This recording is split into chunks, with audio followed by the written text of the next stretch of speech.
है एक सकारात्मक दृष्टिकोण। हेडलाइन है, जहां जहां मैं गया वहां पुराना नकारात्मक दृष्टिकोण मेरे साथ रहा। नकारात्मक दृष्टिकोण सक्रिय एडिक्शन का निशान है। हम पहले बराबर यह मानते रहे कि हमारी जिंदगी में जो कुछ घटित हुआ है वह किसी दूसरे की या दूसरे की गलतियों की वजह से हुआ है।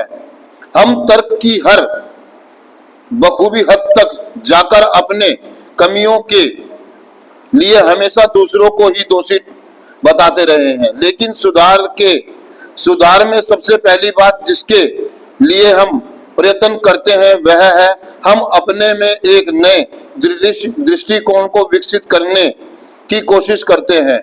हमने पाया है कि जब हमने अपने नकारात्मक दृष्टिकोण की जगह सकारात्मक दृष्टिकोण को ले आते हैं तब हमारी जिंदगी बहुत आसान हो जाती है। जबकि सक्रिय एडिक्शन के दौरान हमारे नकारात्मक दृष्टिकोण ने हमें सताया, फिर भी नारकोटिक्स एनोनिमस के सुधार कक्षों में यह बहुधा हमारे पीछे आ सकता है।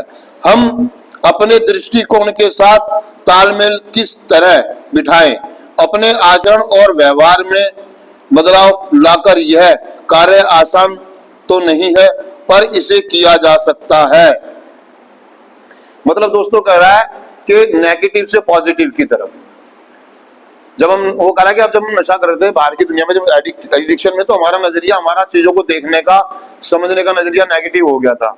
मतलब नेगेटिव, बचाओ, झूठ बोलना, बेईमानियां करना, क्योंकि समाज में हमारे साथ भी ऐसी चीजें हुई थी, हमारे साथ भी धोखेबाजी, बेईमानी। तो हमारा नजरिया, दृष्टिकोण चीजों को लेकर के, व्यक्तियों को लेकर के, यहाँ तक कि भगवान को लेकर के नेगेटिव था। और जब हम कार्यक्रम में आते हैं तब भी हमारा नजरिया जो थोड़ा सा ना नेगेटिव होता है, ये मेरे साथ ऐसा क्यों हो रहा है, मेरे को यहाँ क्यों भेज दिया, ऐसा आ गया, मतलब बहुत सारा नेगेटिव नजरिया होता है हमारे अंदर ना। तो यही कह रहा है कि दोस्तों कार्यक्रम में आकर के हम देखते हैं कि बहुत सारे लोग, वो हमारा जो नकारात्मक नजरिया हमें परेशान कर रहा है। क्या कर रहा है?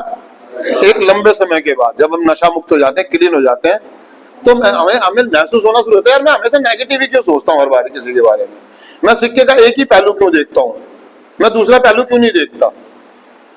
मैं हमेशा एक ही पहलू देखता हूँ कि उसने मुझे डांट दिया, उसने मुझे चाय नहीं दी, उसने मुझे बैठने के लिए नहीं बोला, उसने मुझे धन्यवाद नहीं बोला, है ना, या घर वाले मेरे से मिलने क्यों नहीं आए, उन्होंने फोन ही क्यों नहीं करा, मुझे यहाँ मुझे बिना बताए क्यों भेज दिया। हम दूसरा पहलू नहीं देखते। यार हो सकता है कि उनको कोई परेशानी चल रही हो, कोई घर में बीमारी हो रही हो, कोई दिक्कत